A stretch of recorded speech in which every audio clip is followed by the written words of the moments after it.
This is Maddie. What's up? Yeah.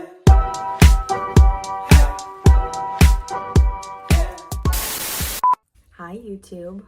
Welcome back to my channel.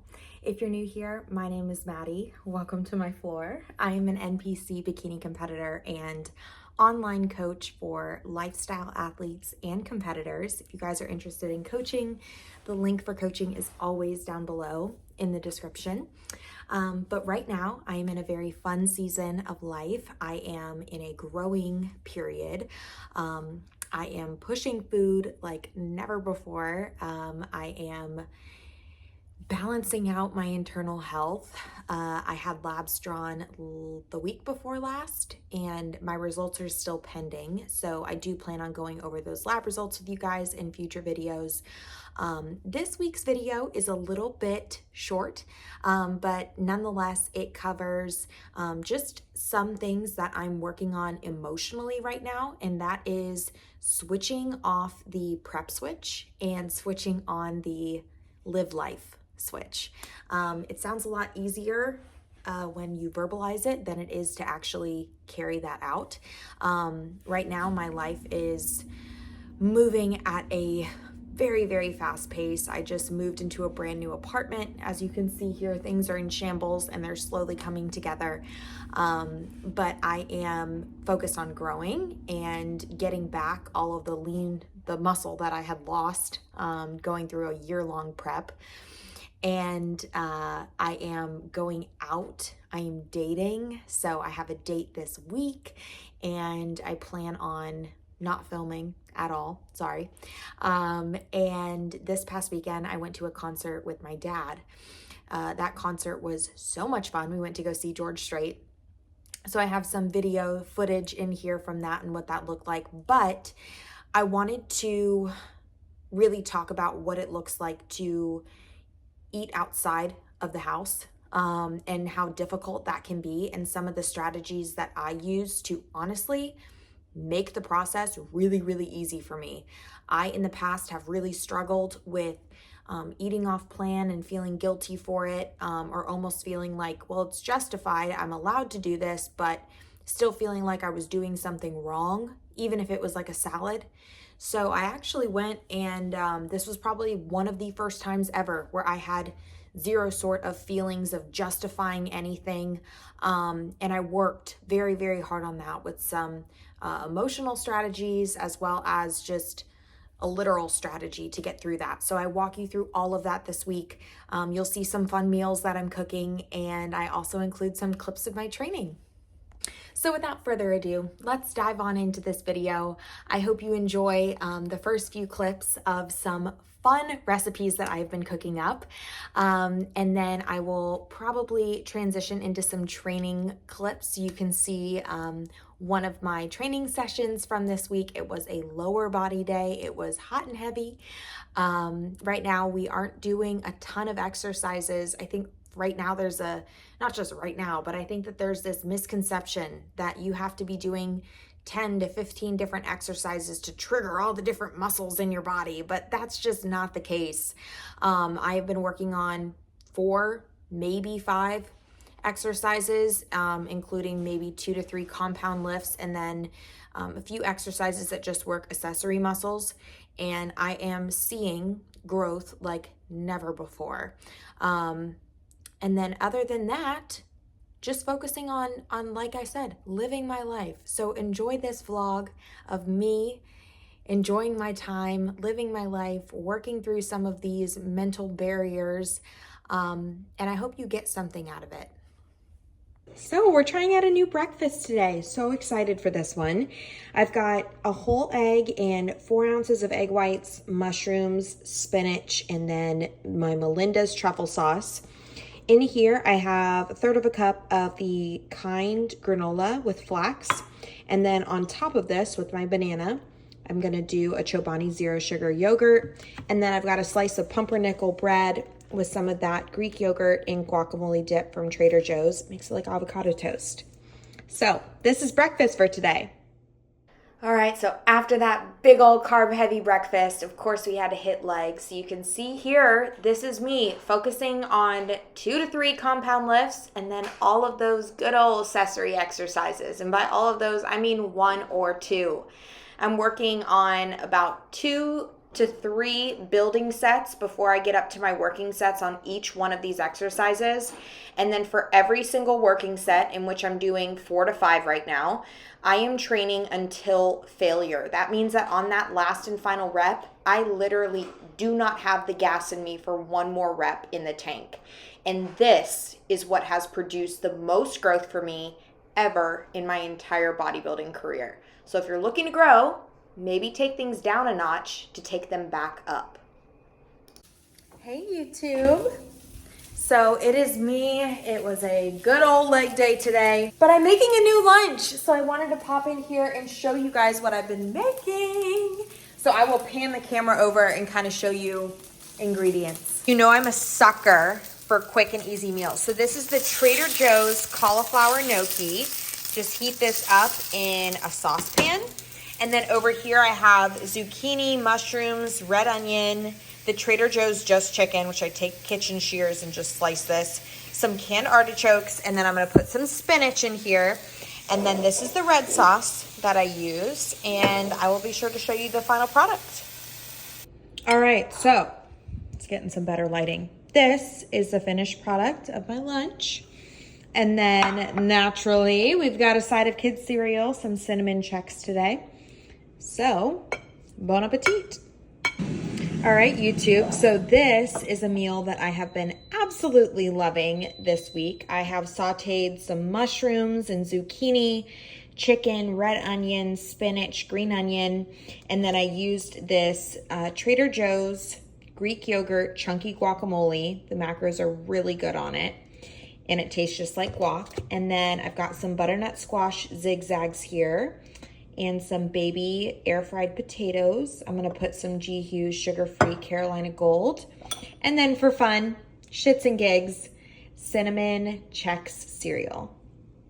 And also, this meal took me literally 5 minutes to make. 5 minutes in the air fryer, and then everything got thrown into a saute pan. The chicken in here is the Trader Joe's Simply Chicken.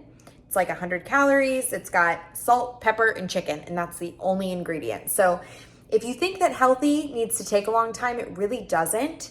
It just needs to be about compartmentalizing the macronutrient groups. So here I've got easy carbs, potatoes, butternut squash, and Chex cereal. I've got micronutrients, right? Spinach, red onions, zucchini, mushrooms, and I've got protein.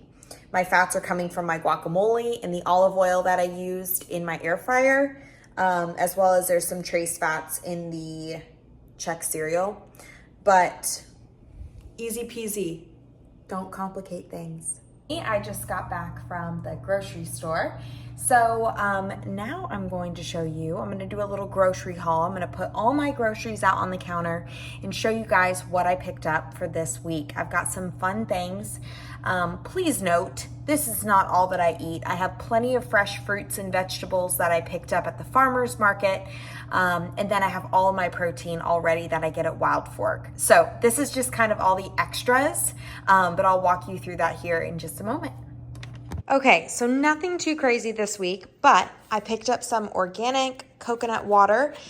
Figured I could put this in my pre-workout on the days that I do the stairs. You know, I'm all about that one drink that you have when you do your cardio. Even though my cardio is so low, I hate it. So my little yummy drink is what gets me through. So I'm gonna put like 8 ounces of this every single day I do my cardio, only on those days. And then I picked up my bread that I use for French toast. And I like to have these at night with some tzatziki or Greek yogurt dip. But then I also picked up some Laughing Cow wedges, thinking that I could put that on bread maybe in the morning. I did pick up some Chobani Zero yogurts and some Dan & Lighten Fits. I'll show you the flavors I got, but I got some peaches because they looked good. Bananas. This is my favorite tomato sauce right now. I've been using this when I make that gnocchi dish. But I like it because it's only good ingredients. I also picked up this True Lime. I've been adding lime juice and lemon juice to a ton of my drinks, but these little packets are pretty much just crystallized lime juice, so I figured that would be easy for on the go. I got bone broth. I have chicken broth in there, but I do like to sip on this, and it's really good for your gut, so I picked up beef bone broth. This was a fun food this week. This was BOGO. So this is made with extra virgin coconut oil. It's organic, and it's supposed to be sweet and salty. So I picked up some of this Lesser Evil popcorn. Those are the macros there, and I really like the ingredients on that. And then I got this new hot sauce for my eggs in the morning. And then since I'm making yogurt parfaits this week, I got some cinnamon oat granola with flax seeds. Flax seeds and chia seeds are a great source of fiber. And then I got some of these Bare Naked honey oat crunchy bites, and they kind of look like that. They look like dog treats actually, but I'm excited to try them. You can have quite a bit of them for only 120 calories. So that's that. And then creamy toppings this week. I got some dehydrated marshmallows. I'm assuming these are like the ones that come in the hot cocoa mix. And then I picked up these micro mallows because how cute are they? And then rainbow sprinkles. So I guess we're in like a rainbow mood this week. So that's pretty much the grocery haul. I said I was going to show you what flavor yogurts I got. So this is my favorite flavor of Chobani Zero. It's the milk and cookies flavor. And then I also picked up some caramel apple pie Dan & Lighten Fits. I love these, but you can typically only find the good Dan & Lighten Fits from Walmart. It is Saturday. I just got back from my longest workout of the week, which is my shoulder workout, and then I do core after that and my cardio. So it's a lengthy one, but I just got home and made myself some French toast here. This is always my post-workout meal. Tonight, my dad and I are going to go see George Strait. I have wanted to see George Strait forever, for an eternity. So something really special about me going with my dad is that my dad was actually a country music artist, and he sort of was what got me into country music, and particularly George Strait. So we meet again. You actually meet in the other side of my office now. I am getting ready to head out to George Strait with my dad. We're going to go see George Strait. This is something that we had talked about probably since I was 10 years old, and said if George Strait ever came to Florida, we would go, which was like a shot in the dark, and here he is. So we bought tickets about a day ago, and we're gonna go see him together. So it's gonna be a really special moment. But it's also special because this is my first time eating out at a restaurant since being in prep. So whether you're a competitor or you are a lifestyle client, a lot of times, we feel kind of one way or another when it comes to eating out. We either feel like it's really unrealistic to eat out and track your macros and stay on plan, or we feel like it's not even worth it to track all day. And I see this a lot in lifestyle athletes who will just kind of throw in the towel for the day, right? And they'll be completely just sort of checked out from the process. And they see, eating out and socializing as very distinct from their health and fitness. And so I just kind of wanted to talk about my strategy for eating out today, and how I'm really, I can transparently say not stressing out about it. First and foremost, you saw from my breakfast and my meal too, both were high in protein, both had plenty of carbohydrates, both had fats, healthy fats coming from whole eggs, guacamole, almond butter in that French toast meal. So I kept my meals pretty much the same. I prioritized my protein. I prioritized whole nutrient dense foods. I'm not sitting here, filling my carb sources up with things like my kids' cereal today. Not necessarily eating meals I enjoy, but not hyper palatable things. Second, I went into my Fitness Pal. I looked up this restaurant, and with eating out, the simpler you're choosing when it comes to picking meals, the more easily trackable it is. Okay, so if you're planning on going out to eat and you want to order lobster mac and cheese. Some lobster mac and cheeses might have 6 varieties of cheese and heavy cream, while some might be made with whole grain pasta and might have 1 cheese and more or less lobster, so more or less protein, and it just becomes hard to track those very complex dishes. So I picked a place called Daily Eats. I love it. I've been there multiple times. It's probably one of my favorite places to eat in Tampa. And I found what's called a Cali Bowl on their menu. So it listed the ingredients. It's got tomatoes, cucumber, shredded carrots, shredded chicken, quinoa, brown rice, a base. You pick spinach, kale, or romaine lettuce. It's got feta cheese, avocado, and a white vinaigrette. So what I've done is logged all of those ingredients separate. I highly suggest, especially with places like Chipotle, Moe's, that you're just not logging Chipotle chicken bowl, right? Because that can have 4 ounces of guacamole, it could have corn, it could have sour cream. You never know what those ingredients are. So it's always best to choose meals where you can log every single ingredient. And that's exactly what I did. And I did that last night so that I could pre-log my entire day. I also logged in sweet potato fries. And this is kind of my tip there, because sweet potato fries are one of those things that, number one, I know I'm gonna want them. So instead of saying, oh, I'm not going to have them if I don't log it, I'm not going to be tempted. I don't even want to feed that behavior. So I know that these are my favorite sweet potato fries. They're drizzled with honey. They're delicious. So I went ahead and pre-logged some in. But I took it a little bit of a step further just for accuracy's sake. There's a ton of entries in MyFitnessPal for sweet potato fries, and the calorie and macro targets kind of fall all across the board. So I put into MyFitnessPal, I looked up the image of TGI Friday's side sweet potato fries, and they look very similar to this restaurant's. They're thicker cut, they're fried. So I logged half of a serving of those, and I plan on having half of a serving. I logged my ketchup.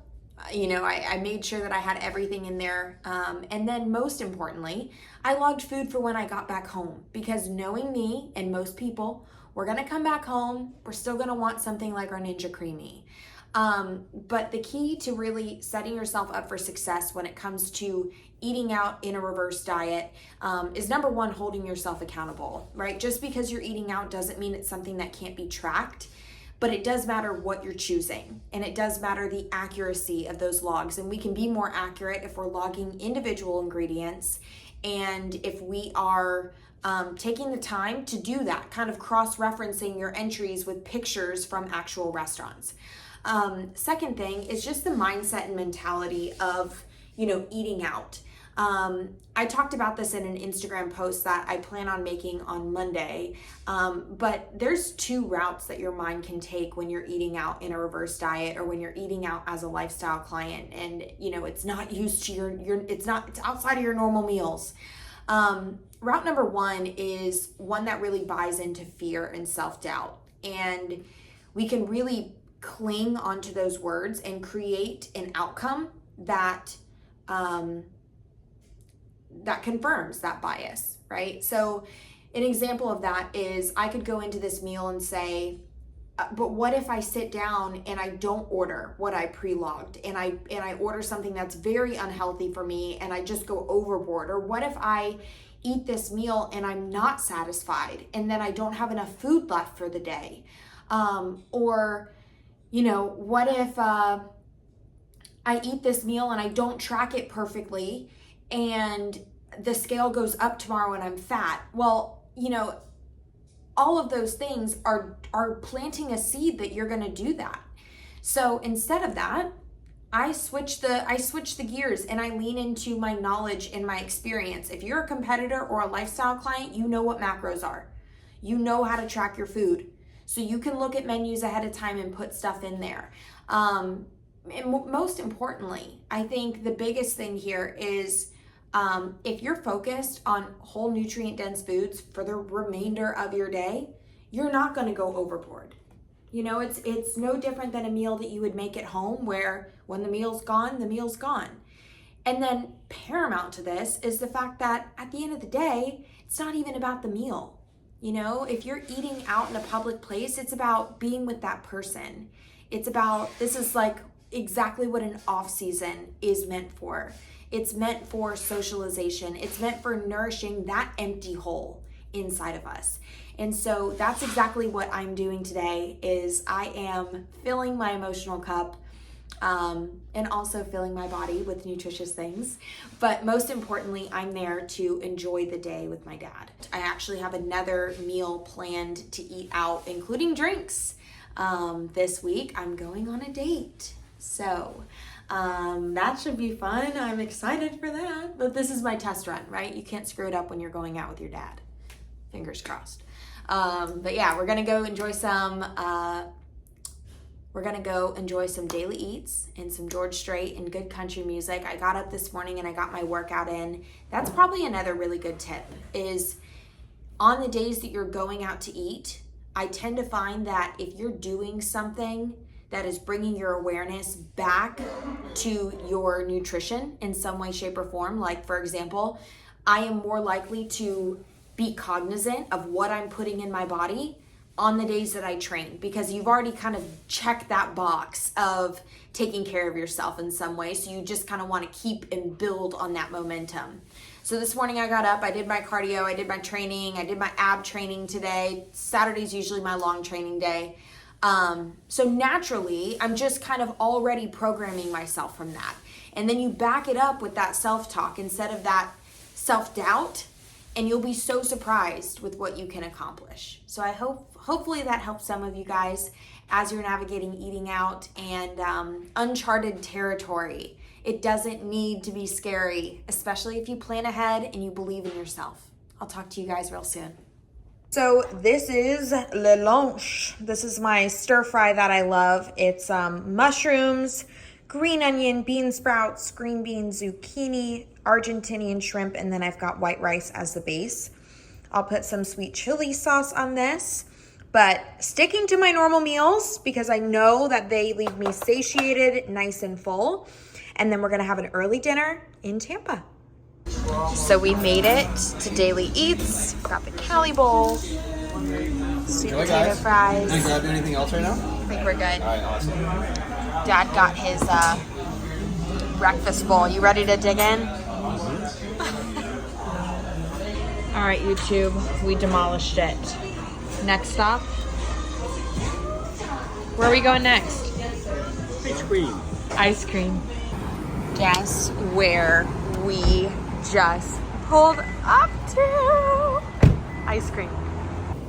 All right, well, it is the Leaning Tower of ice cream, but we got it, and we have some waffle cone. He's gonna get one too, and I'll pay for him.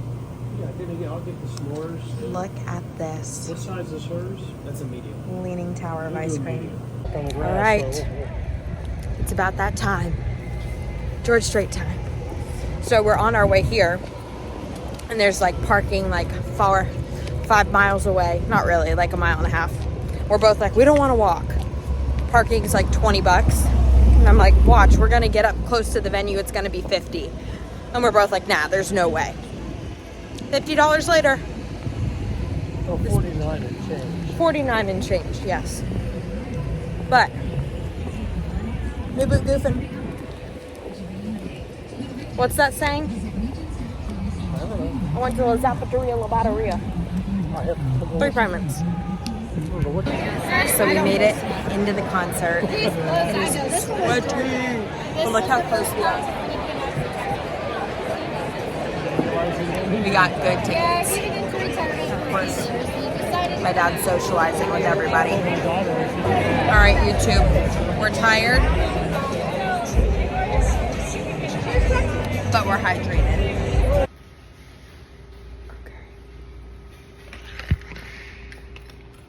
YouTube. I took off my lashes. It's 2 a.m. I'm so tired. Going up.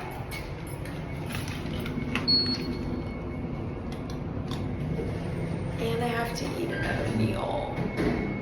The question is, what day does it count for? It's 2 a.m. I'm gonna go shower and I'm gonna pee my pants. It's been a lot. Oh my gosh, you guys. It's 2:20. Do as I say, not as I do. Ninja Creamy dehydrated marshmallows. Let's freaking do this. I'll talk to you guys in the morning. Thank you guys so much for watching and tuning in to this week's YouTube video. It is now the next day, day after concert. I am exhausted. I woke up this morning. I went to bed at like 3:30. I went to bed knowing that the scale was going to go up for a lot of reasons. Like, A, I only got 4 hours of sleep. B, I had ice cream, well, my Ninja Creamy at 3 a.m. C, I was dehydrated. It was like 100 degrees at that concert, and I had 1 bottle of water there. I drank all throughout the day, but I still woke up with watermarks all over my body. So I just knew, taking data, right, thinking about things objectively, I had the expectation, well, the scale is probably going to be up tomorrow. Is it body fat? There's no way. It's all the other things that are very, very viable factors at play, or important factors at play. So I think that that's one of the most important things to consider right now in this season too, is like, if the scale goes up 1 pound, like it could also easily come down 1 pound, and really just detaching from that scale number. I actually was creating content this morning and decided to create a piece for this week about how we look for the scale to affirm our hard work and our progress. We look for the scale number to directly confirm if we've been working hard enough, if we haven't been working hard enough, if our hard work is paying off.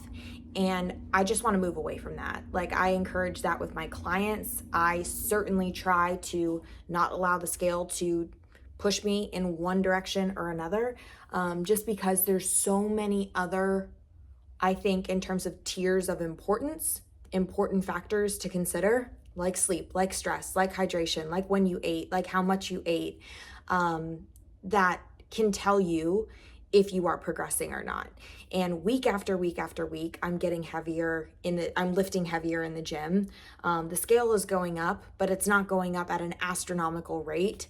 I'm enjoying my life. I'm not just, cooped up in my apartment and in prep mode anymore. And so there's value in that. And if that means the scale goes up 1/4 pound or 1/2 pound 1 week, then it's okay. The other thing is that I am feeling different. Like, internally, I feel like things are turning back on, which is a good sign. And it takes a little bit of body fat sometimes to do that. So I'm just excited to have you guys on this journey with me, supporting me, and to get to have the opportunity to share it all with you. So I hope you loved this week's video. This next week, hopefully we have some fun updates on how this date goes. Please be sure to like, comment, and subscribe. Turn that notification bell so you can be a part of this girl's entire off season. I'll talk to you guys soon.